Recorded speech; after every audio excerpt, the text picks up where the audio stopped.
সরকারি portal hack করে tender প্রক্রিয়া বাতিল, আর তা দেখতেই চোখ কপালে প্রশাসনের শীর্ষ আধিকারিকদের। বিডিওর অজান্তেই সরকারি পোর্টালে ঢুকে টেন্ডার প্রক্রিয়া বাতিল করা হচ্ছে বলে অভিযোগ। ধন্দে পড়ে গিয়েছে জেলা প্রশাসন। সর্ষের মধ্যেই ভূত নাকি হ্যাকারদের কাজ, তা নিয়ে রহস্য দানা বেঁধেছে। গোটা ঘটনা দ্রুত তদন্তের নির্দেশ দিয়েছেন খোদ জেলা শাসক। আর আজব এই ঘটনাটা ঘটেছে পূর্ব বর্ধমানের মেমারির 1 নম্বর ব্লকে। বর্তমানে থমকে গিয়েছে মেমারি গ্রামীণ হাসপাতালের উন্নয়ন প্রকল্পের কাজ। কেন? জানা যাচ্ছে, বর্ধমান পূর্ব কেন্দ্রের তৃণমূল সাংসদ শর্মিলা সরকার মেমারি হাসপাতালের বহির্বিভাগে অতিরিক্ত ভবন নির্মাণের জন্য তিনি তার সাংসদ তহবিল থেকে প্রায় 24 লক্ষ টাকা বরাদ্দ করেছিলেন। গত 15ই মে বিডিও, সাংসদ, জেলা পরিষদের কর্মাধ্যক্ষ নিত্যানন্দ ব্যানার্জি হাসপাতালের ভেতরে বহির্বিভাগের অতিরিক্ত ভবনের শিলান্যাস করেন। এরপরই প্রশাসনের তরফে প্রকল্পের কাজের জন্য দরপত্র আহ্বান করা হয়েছিল। দরপত্র খোলার পর নিয়ম মেনে উপযুক্ত ঠিকাদারও চূড়ান্ত হয়। এই বিষয়ে ঠিকাদারকে বরাত পাওয়ার চিঠি লেখার সময়ই ঘটে বিপত্তি। কর্মীরা দেখেন সরকারি পোর্টালে ওই টেন্ডারই বাতিল করে দেওয়া হয়েছে। ঘটনাচক্রে শিলান্যাসের তারিখেই দরপত্র বাতিল বলে পোর্টাল থেকে মেসেজ পাঠানো হয়। কিভাবে এই ঘটনা সম্ভব তা বুঝে উঠতে পারছেন না বিডিও শতরূপা দাস। এই নিয়ে বিডিও অফিসে গুঞ্জন শুরু হয়। সকলেই অবাক হয়ে যান।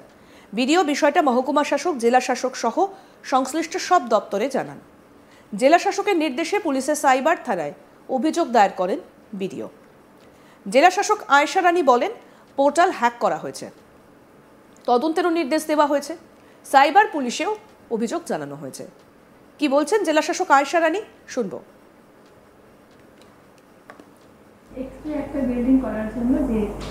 আমাদের কাছে বিডিও মেমারি 1-এর এন্ড থেকে একটা কমপ্লেন্ট এসেছে, যেটা এমবিলারের স্কিম থেকে যে টেন্ডার করা হয়েছিল সেটা বাতিল করেছে বলে একজন দীপনিতা মণ্ডলের নামে একজনের ডিএসির মারফতে সেটা ক্যান্সেল করা হয়েছে বলে একটা অভিযোগ এসেছে। সেটা আমরা অলরেডি ইতিমধ্যে পুলিশকে জানানো হয়েছে।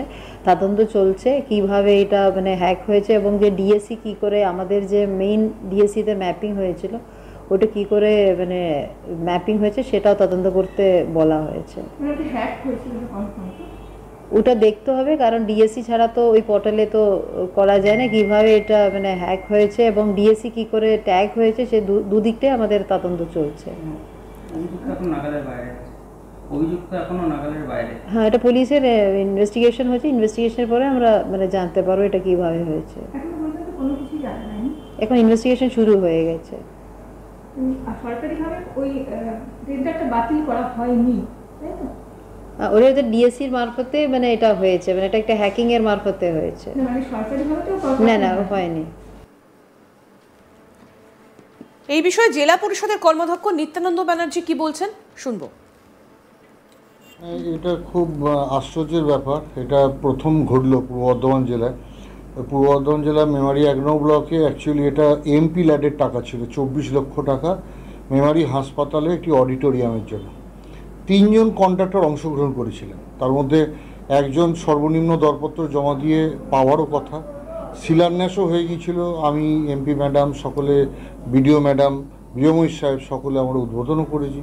পরের দিন যখন বিডিও অফিস থেকে টেন্ডার যে পেয়েছে, সর্বনিম্ন যে দরপত্র দিয়েছে শঙ্কর স্বর্ণকার, তাকে যখন ওয়ার্ক অর্ডার ইস্যু করা হবে, দেখা যাচ্ছে যে সফটওয়্যার হ্যাক হয়েছে এবং দেখা যাচ্ছে দীপান্বিতা মণ্ডল নামে একজনের নামেতে ডিএসসি ক্রিয়েট করে ক্যান্সেল করা হয়েছে এবং আধ ঘন্টা বাদে সেই ডিএসসি থেকে আমার নামও সরে গেছে। এবং দীপান্বিতা মণ্ডল বলে মেমারি 1 নং ব্লকে বা পূর্ব বর্ধমান জেলায় কোনো অফিসারও নেই। তো এটা সম্পূর্ণভাবে আমরা মনে করছি হ্যাকারদের কাজ। আমরা দাবি তুলেছি যেভাবেও সাইবার ক্রাইম এটা তদন্ত করে দোষীকে উপযুক্ত শাস্তি দিতে হবে, কারণ যারা ডেভেলপমেন্টকে আটকে দিতে চাইছে এবং এই ধরনের কাজ করছে তাদের আমরা শাস্তি চাই। তো এই যে সরকারি একটা নিরাপত্তা তাহলে কোথায় দেবে? নিশ্চিতভাবে এখন তো বুঝতে পারছেন সাইবার ক্রাইমে সফটওয়্যারে বিভিন্নভাবে কেউ প্রবেশ করতে পারছে। এটা নতুন ধরনের একটা উপদ্রব আরম্ভ হলো। ডিএম ম্যাডাম জানেন, বিডিও জানেন, নিশ্চিতভাবে তারা সচেতন হবেন এবং আগামী দিনে নিশ্চয়ই কোনো ব্যবস্থা গ্রহণ করবেন। বাইরের লোক কি যুক্ত থাকতে পারে কি মনে হয়? নিশ্চিতভাবে এটা তো একটা ছেলে খেলার বিষয় নয়। নিশ্চিতভাবে এর মধ্যে আমরা বুঝে উঠতে পারছি না কি উদ্দেশ্য।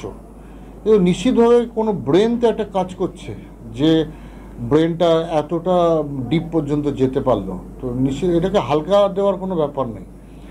দপ্তরেরই কেউ যুক্ত কি? তার কারণ হচ্ছে টাকা পয়সা এখন কোনো দপ্তরের কেউ না যুক্ত হলেও এই সিস্টেমটার সঙ্গে অভিজ্ঞ এমন কেউ তো যুক্ত থাকবেই। কারণ এই বিডিও অফিস থেকে টেন্ডার হলেও এটা এনআইসির মাধ্যমে, এনআইসি পোর্টালে, তো আমার মনে হয় যে কেউ না কেউ তো নিশ্চয়ই থাকবে, না হলে কি এই প্রসেসটা জানলো কী করে, ডিএসসিটা কীভাবে বানানো হলো, কীভাবে সেখানে ঢুকলো, কেউ না কেউ তো যুক্ত হবে, এবং সেটা কোনো জনপ্রতিনিধির কাজ নয়। নিশ্চিতভাবে যারা এই বিষয়ে বিজ্ঞ অফিসিয়ালস কেউই থাকতে পারে। পোর্টালটার নাম কি? কোন পোর্টাল থেকে হয়েছে এটা? এটা অ্যাকচুয়ালি টেন্ডারের যে পোর্টাল এনআইসি কর্তৃক পরিচালিত হয় সেটা থেকেই হয়েছে।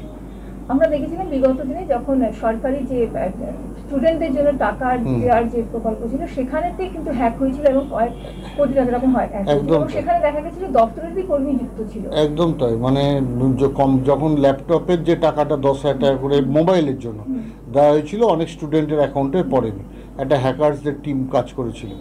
তো আমি আবারও বলছি যে এই বিষয়ে বিজ্ঞ লোক ছাড়া এই ব্যাপারটা অত সহজে হতে পারে। পোর্টালটা খুলতে গেলে তো দপ্তরের যে কোনো কর্মী অবশ্যই যার নামে আইডি ক্রিয়েট করা আছে, ডিএসসি যার নামে ক্রিয়েট করা আছে, সে ছাড়া খুলতে পারবে না। ধরুন মেমারি ব্লকের 3 জনের নামে আছে, 2 জন ইঞ্জিনিয়ারের নামে আর বিডিওর নামে থাকবে। মাস কয়েক আগেই পড়ুয়াদের ট্যাব কেনার জন্য রাজ্যের দেওয়ার টাকা পোর্টাল হ্যাক করে হাতিয়ে নেবার অভিযোগ ওঠে।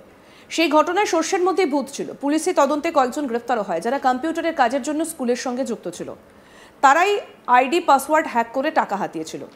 এই ঘটনাতেও তেমন কেউ রয়েছে কিনা পুলিশি তদন্তে তা সামনে আসবে বলে মনে করা হচ্ছে।